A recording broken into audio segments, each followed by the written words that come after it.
Asus Zenbook lineup has always been about style, build and portability, and Asus Zenbook 14 takes it up a notch. This is hands down the lightest office work notebook available in Nepal right now, and at this price it deals a great blow to the much popular Dell XPS lineup.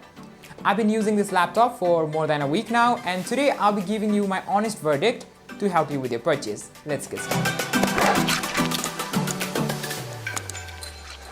You get the laptop, its usual paperwork, a protective sleeve, 65-watt power adapter with Type-C power cord, USB-C to LAN dongle, and USB-C to audio jack dongle with your purchase. This is the most portable notebook in the Nepalese market right now, with a thin profile of just 13.9mm and weighing only 1.13 kilograms. It feels like you are holding a tablet in your hand. Like previous Zenbooks, the build quality feels totally premium due to its aluminum alloy lid that has concentric circles designed around the Asus logo. The lid does get smudges and looks dirty easily. Even though the rest of the body is made up of plastic, it is well built, making it close to the quality of the more expensive Dell XPS laptops. As usual, the ventilation grill and speaker cutouts are located at the bottom. Due to the smooth hinges, you can easily lift the lid with just one finger. It has the popular ergo lift mechanism to aid in better airflow for the fans. Moving on to the inside, we have the edge-to-edge full-size keyboard with 1.4mm key travel. I have no complaints with typing on this tactile keyboard, which feels as good as it can get on a notebook. The keyboard has 3 levels of backlight controls. Only downside are the tiny arrow keys. The touchpad here is bigger as compared to the other notebooks, but I'm not complaining as it comes with an integrated numpad, making the keyboard layout complete. Press on the top right for 1 second to enable or disable the numpad, while long pressing on the top left increases the brightness by 1 level. You can also swipe right on the top left to quickly open and close Windows Calculator. Even if you accidentally turn on the numpad, the touchpad works as usual, but if you have a habit of left clicking by tapping the touchpad, you will find it annoying. I accidentally opened the numpad a lot as I'm not used to a touchpad of this size. Overall, the touchpad here comes with intelligent palm protection along with Windows Precision drivers that supports up to 4-finger smart gestures. Unlike other notebooks, the ports are quite enough here. On the left, we have a HDMI 2 port with up to 4K at 60Hz support and 2 Thunderbolt 3 Type-C ports. On the right, there is a single USB Type-A 3.2 Gen 1 port and a microSD card reader. Wireless connectivity is future safe with Bluetooth 5.0 and dual band Wi-Fi 6. Now guess what's missing? No matter how much wireless audio has improved, the absence of a 3.5mm headphone jack in a notebook is a big no, and I hope no other laptop follows this bizarre trend.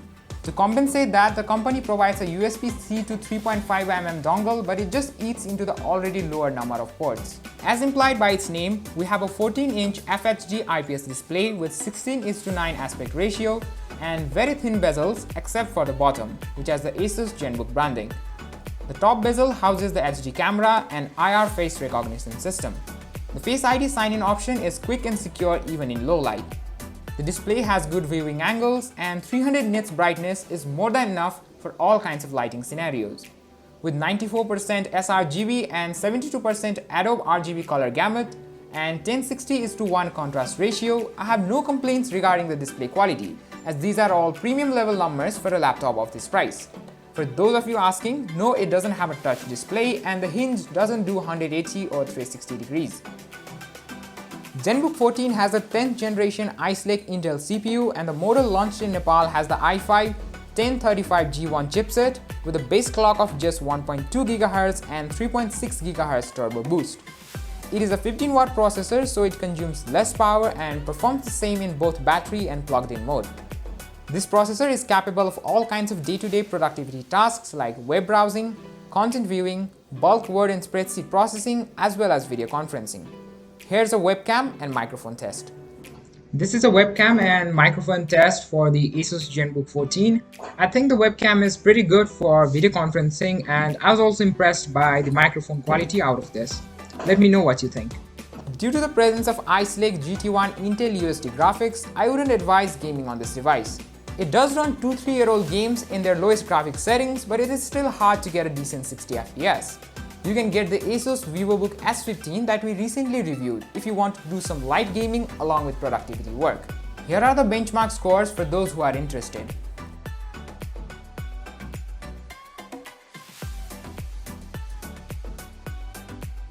The Harman Kardon certified stereo speakers found at the bottom of the laptop have clear and good sound quality, but the highest volumes are relatively low than what I expected, especially when you place this laptop on your bed or your lap. Here is an audio sample. We don't need them. So can we just slow down? The only thing I'll do is lay here next to you. Now to open the laptop's internals is a slight hassle, as you must take out the bottom rubber pads and undo the 2 screws hiding beneath them, along with 5 Torx head screws present around the laptop's bottom. In terms of upgrade options, it's a no for the motherboard soldered 8GB dual-channel RAM, whereas the 512GB of PCIe Gen 3 SSD provided can be replaced. I won't advise you to replace it unless you want more space, as the integrated SSD already has good read-write speeds of around 2000 MB per second. The cooling solution consists of a single heat pipe hinting at a fan with very thin profile. Due to just 15 Wh power consumption, even during workloads the laptop doesn't get that hot, except some warmth can be felt at the bottom near the hinge. The fan levels are very quiet, except some fan noise can be heard when doing intensive tasks. The noise isn't high enough to cause any discomfort at all. The remaining chunk of space in the internals is taken by the massive 67 Wh battery, and boy was I impressed. In my multitasking uses at 50% brightness and better performance slider with 2.4 GHz Wi-Fi connection and some Among Us gaming sessions in between web browsing and content viewing, the battery lasted for more than 12 hours. Then enters the 65 watt charger, which could fast charge it back from 0 to 50 in just 45 minutes. Since the laptop supports power delivery via Type-C, you can even use a power bank or mobile charger to charge it. In conclusion, with battery life to last you a full day and weighing only 1.13 kilograms at nearly half the price of a Dell XPS notebook, I don't think you have to hesitate to buy this device for your normal day-to-day multitasking. The only complaint for me here was the lack of a 3.5mm headphone jack. In India, it costs 80,000 INR for this specific model, so I think the price is also justified for Nepal. This is it for our full review of the Asus Zenbook 14. Let me know in the comment section down below if you want us to cover some extra things on our upcoming laptop reviews. I'll see you next time.